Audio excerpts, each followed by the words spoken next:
Ein Leser erzählte mir kürzlich, dass er das Fliegen in Flugzeugen liebt, weil er da Ruhe hat. Weder Boss noch Kunden können ihn erreichen. Keine Nachrichten und keine Meldungen von Freunden. Endlich kann er in Ruhe ein Buch lesen und ansonsten die Wolken vorbeiziehen sehen. Ich stimmte ihm sowas von zu. Meine Erfahrung ist ähnlich. Selbst bei all dem Ärger, der heute mit Fliegen einhergeht, außer sie sind superreich und fliegen mit dem Privatflugzeug zu einem Meeting über Klimawandel, sogar mit all dem Ärger fühlt sich das Abschalten und Offline-Gehen für viele von uns noch immer wie Freiheit an. Irgendwas stimmt da nicht. Muss ich wirklich viel Geld bezahlen? Muss ich das Sicherheitstheater und die Flugzeugsitze ertragen? Muss ich an einen Ort fliegen, an welchem ich vielleicht gar nicht sein will, nur um offline zu gehen und mich so einfach ein bisschen frei zu fühlen? Das ist doch, als würde man sich die Zähne bohren lassen, nur um den Zahnarzt zu treffen oder etwas menschlichen Kontakt zu spüren. Nun, vielleicht gibt es Menschen, die aus Verzweiflung sogar das tun. Die jüdische Religion hat der Welt die Idee gebracht, jeden 7. Tag loszulassen, abzuschalten, offline zu gehen. Auf Deutsch nennen wir es Sabbat oder wie meine jüdischen Freunde sagen, Schabbes. Orthodoxe Juden lassen tatsächlich einmal pro Woche ihre elektronischen Geräte los, einschließlich ihrer Smartphones. Wir wissen, dass Smartphones, soziale Medien und der 24-Stunden-Nachrichtenzyklus unser Gehirn in einem konstanten Dopaminrausch halten.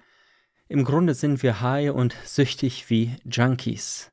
Was aber ist die häufigste Lüge von Süchtigen? Richtig, es ist, ich könnte jederzeit loslassen.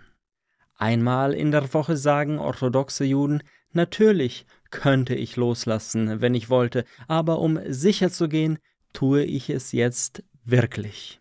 Man könnte sagen, dass Juden das wöchentliche Dopaminfasten erfunden haben, Tausende von Jahren bevor die Idee in Mode kam. Sollten wir jetzt alle unsere elektronischen Geräte einmal pro Woche ausschalten? Nun, vielleicht wäre es eine gute Idee. Lassen Sie mich aber eine weniger radikale und zugleich noch radikalere Idee vorschlagen. Wir könnten Folgendes versuchen. Lassen Sie uns jeden 2. Tag die Nachrichten ignorieren. Bis zu diesem Zeitpunkt in unserem Leben haben Sie und ich wahrscheinlich jeden Tag die Nachrichten verfolgt, mit den seltenen und so wertvollen Ausnahmen. Es ist allgemein bekannt, dass schlechte Nachrichten gute Nachrichten sind, gut für das Nachrichtenbusiness. Auf Englisch, Bad News is Good News. Das bedeutet, unser Gehirn ist so verkabelt, dass es ganz automatisch auf Gefahren und alles Negative achtet. Für die Natur ist es viel wichtiger, uns am Leben zu erhalten, als uns glücklich zu sehen. Wir würden nichts Wichtiges verpassen, wenn wir jeden 2. Tag die Nachrichten überspringen. Ich sage nicht E-Mails oder Telefon grundsätzlich abschalten, denn die brauchen wir, um unseren Lebensunterhalt zu verdienen. Aber Neuigkeiten, Skandale, Abendnachrichten, all die Meldungen über Politik, die wir Fake News nennen können, auch wenn technisch jedes Wort wahr wäre.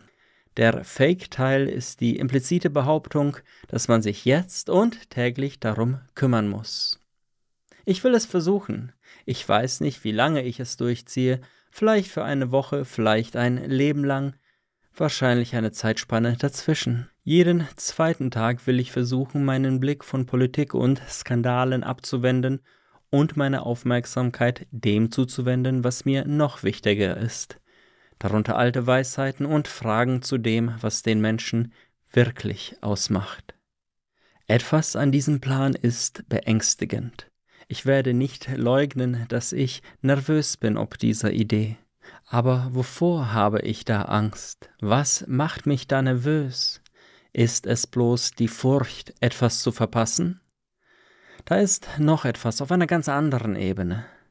Mut ist nicht die Abwesenheit von Angst, Mut ist die Kraft, seine Angst zu überwinden. Doch dafür muss man den gefürchteten Widerstand benennen können.